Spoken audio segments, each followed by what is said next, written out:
Hello and welcome to Anxious But Unbothered, your not so typical lifestyle podcast where each week you will hear how a recovering hypochondriac with a touch of OCD and a pinch of narcissism navigates the world of wellness. I'm your host, Katie Brunick, so please grab a mocktail or a green juice and welcome to the shit show.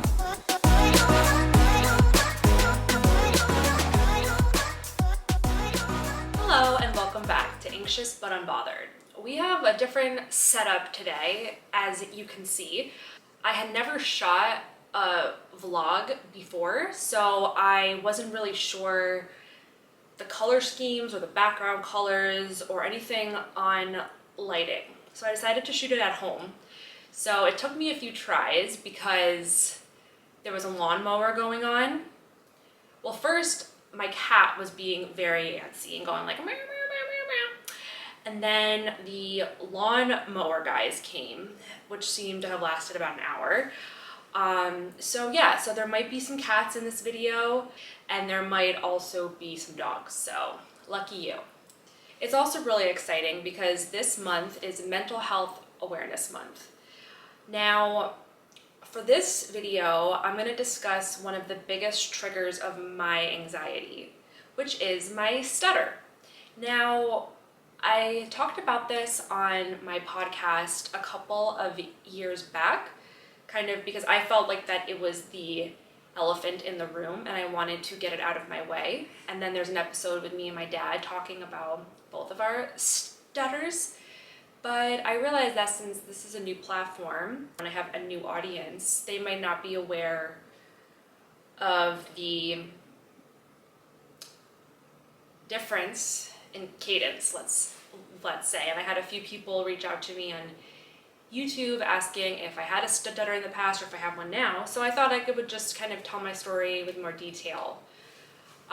So I have stuttered since I was a kid. I don't even really remember the first time I stuttered, so I'm assuming it was from the time I could talk. At least that's what my parents have told me.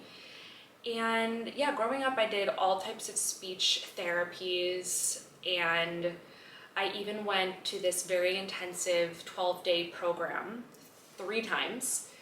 And they kind of guaranteed that, they did guarantee that by the end they had a 98% success rate for fluent speech. So the fact that after all 3 tries, I still came out with a stutter at the end, that had a major impact on my self-esteem. Even from growing up with a stutter, I always felt that I was different and that something was wrong with me. And then when I couldn't get the speech therapy, that made me feel even worse. So honestly, growing up, kids were not the mean ones. Luckily, for me, I wasn't bullied that much by kids. I'm hoping that each generation getting older, especially with Gen Z, who I love, I think each generation is a lot more accepting from the past, because I found that a lot of adults were the ones who would leave rude comments and backhanded compliments. And those honestly hurt more because I feel like grown-ups should have known better. But there was something, and I had never searched the song because it had been such a trigger for me, and it just made me feel very anxious. And for instance, there's a movie called The King's Speech, a fabulous film. It won an Academy Award for, I think, Best Film and Best Actor. And Colin Firth plays the King of England. He had a stutter, and his brother had to step down because he wanted to marry after a divorce or something. So then his king took over, and he had a severe stutter. So the whole film was kind of him with a speech coach, and him being able to say his king's speech over a telecom. I'm using the wrong words, but if you've seen it, you know. Now, that was one of the hardest films to sit through because watching him struggle. And for me, you know, speaking in front of a room of 5 people is entirely anxiety provoking. So him doing it to the entire country of England, I just felt his pain. And so I've only watched it one time, but because it's just really, really hard for me. So anyways, so I was told by 2 adults on 2 separate occasions, because sometimes when I introduce myself, I go, "Hi, I'm Katie." And so there's a song, I guess, I Googled it, it's from 1918, by a man named Bill Murray. He's not the actor, but the song is called Katie, and I listened to it, and it's pretty much about this man who's asking out a woman named Katie, and he's so anxious that he's like stuttering, stumbling over his words. And it was very hard for me to listen to just then, but I've had 2 adults on 2 separate occasions when I've introduced myself and I've stuttered go, "Oh, like Katie." And I've had people tell me that it's cute, my stutter, it's endearing, which I guess is a nice way. Maybe they felt awkward if I stutter, so that's like them making themselves feel comfortable. But it's not endearing to me. It is not cute. It's the hardest obstacle of my life, trying to communicate and not having my words come out the way I want to in a timely fashion. I'll switch out words so maybe I don't sound as smart.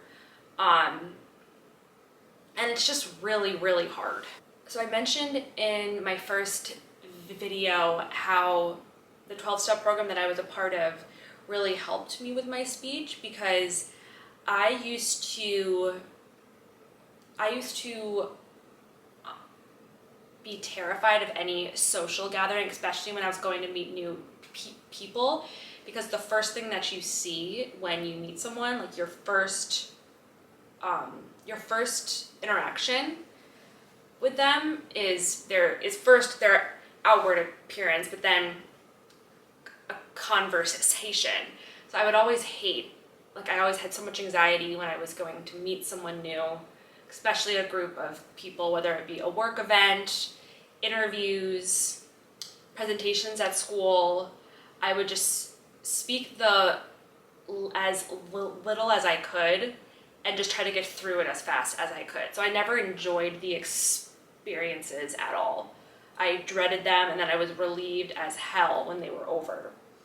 So with 12 steps, with the 12-step meeting, you have to say your name, which for everyone else who doesn't have a stutter, it's easy.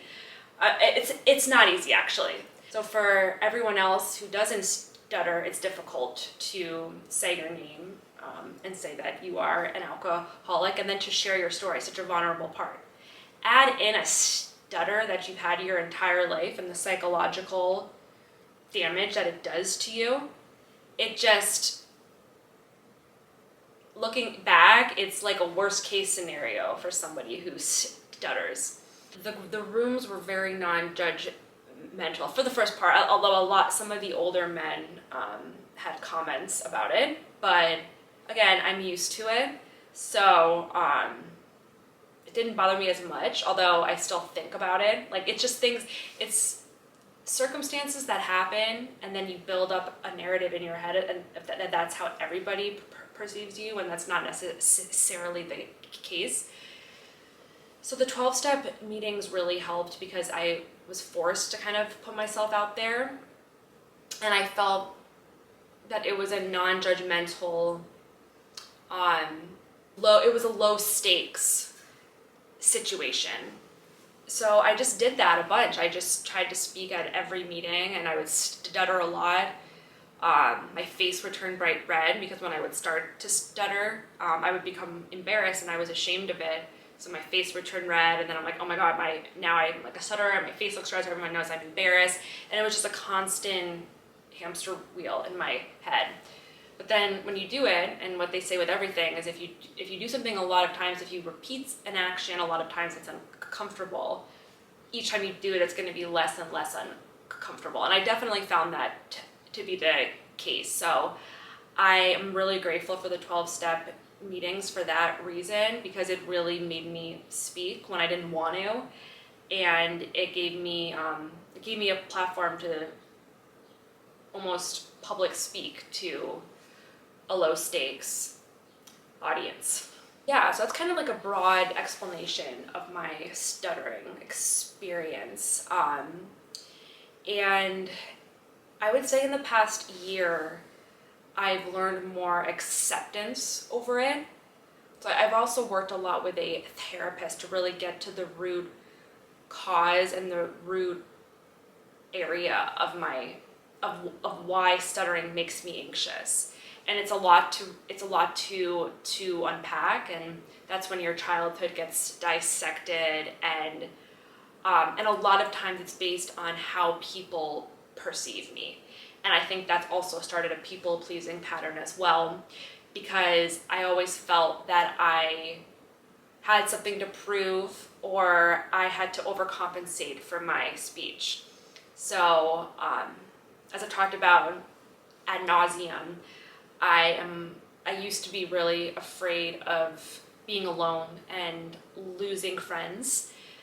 And then with my stutter, I'm like, well, who would want to be friends with somebody who stutters? It's like embarrassing if you go to the bar trying to meet guys and like you have one person in the group who stutters. Just gonna like lower the cool factor. And this might not be true, but these were just all thoughts in my head. So I would either drink a lot, drink to excess to forget about those feelings, or I just wouldn't go out, or I would just go and be incredibly anxious. So over the past year, I would say, I've really just come to accept my speech for what it is. And I've tried many different speech therapies, and I will go into more of the stutter and why stutters happen and the brain and everything in a later episode, but you can never cure yourself from a stutter. So a lot of these speech therapists say that it can. That's why I'm kind of on the fence of if speech therapy for a stutter is even worth it. Because if I were to go back in time, I think that it would have been more helpful for me to have just been in therapy related to my stutter and learn on acceptance and learn on loving myself even with that disability. So the fact that I don't think I'll ever grow out of the stutter, I mean, I'm 32 and I haven't yet, but for me, it's just building the confidence of still speaking, still sharing, even if I do stutter, and not get that guttural reaction when I do. It's like this guttural reaction of shame. So it's a lot because you have to speak to live. And I actually, obviously, really enjoy speaking. So it's been a lot of that. It's been a lot of just overcoming my mind and thoughts, and the first step of that was kind of getting over my people-pleasing skills and getting to the point where I don't care if you like me. I am really content being alone, and I'm not going to be someone who I'm not, and what you see is what you get. And it's still a work in progress, but over this past year, I'm really falling into who I am, and that has helped a lot. And another fear that I would have is that people wouldn't want to hire somebody who stutters at a job. So that held me back for a while. But now I'm trying to create my own business, so one that I don't have to even deal with that thought or deal with people's judgments in that sense. But I'm still putting myself out there by speaking on a platform, doing a podcast, and doing a video cast. I think the final tidbit is just accepting that this is who I am, but also embracing it. And it's a lot easier said than done to embrace your flaws or embrace things that make you different. But what makes you different is also your superpower.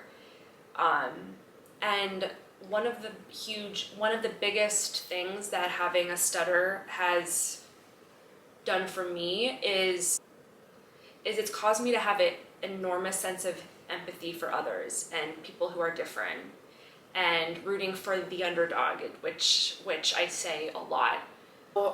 What I am working on, and which I hope to help other people with, is to use what makes them different, even if they think it will hold you back, and use that to propel yourself forward, whether it be in your career, relationships, or just your personal growth. So you try to identify what makes you different and use that to your advantage. And it's really hard, and I'm feeling confident today for a couple of reasons, but I'm sure I will have days where I just feel like absolute dog shit. And that's when you kind of have to fake it until you make it. So yeah, how this circles back to mental health is, I think, everything. Anxiety has taken hold of me for so long, and throughout this month I'm going to be sharing other ways that I'm taking action and improving my mental health, because I've kind of like rode its coattails for a bit. As much as I have tried to put my mental health at the forefront of everything, it's definitely taken a back seat. And there's been some recent developments that have greatly helped, that looking back now from even a month ago, I didn't realize what a hole I was in. And I think just sharing stories, sharing your struggles, listening to other people with their struggles, it really helps you get through tough times. So that's all I have for today. Thank you so much for tuning in to Anxious But Unbothered, and I will see you next time. As always, stay curious.